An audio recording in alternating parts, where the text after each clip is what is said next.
The dusty truck bounced along the narrow streets of Jomulquillo, the village in the Mexican state of Zacatecas where my father was born.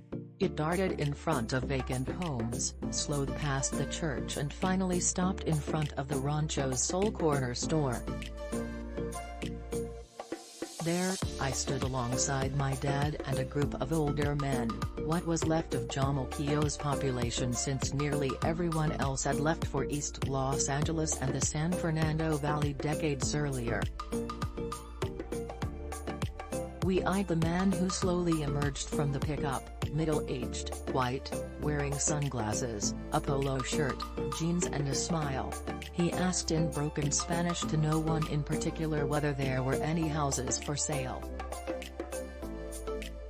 Everyone was so bewildered at the sight of a gabacho in a tiny hamlet up in the mountains of central Mexico that we stayed silent for a bit. Then came a chorus of polite, but firm no. I asked in English what he was doing so far from the United States. "I want to move here," said the man, who never gave his name. "It's too expensive back home."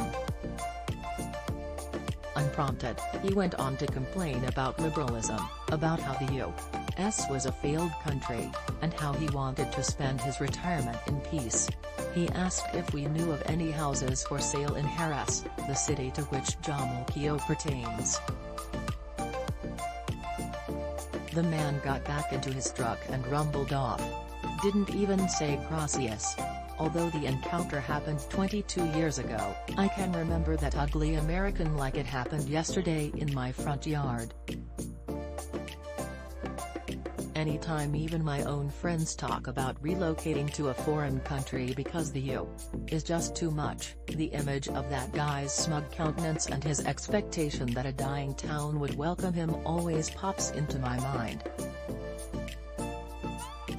I tell my friends to not succumb to this most American of religions, one seemingly more popular than ever, its figurative pews filled with disciples both conservative and liberal, young and old, but all with the money to move. In Portugal, my colleague Jaweed Kaleem found former residents of the Golden State lapping up the Mediterranean nation's temperate climate and taking advantage of the economic situation of the country, one of the poorest in Europe. This week, my colleague Kate Linthicum filed a similar dispatch from Mexico City. In both places, natives have loudly complained that these new Americans are pricing them out of their homes and not bothering to learn local mores and traditions. Jaweed and Kate documented protests against the newcomers through internet shaming campaigns and pleas for local governments to intervene.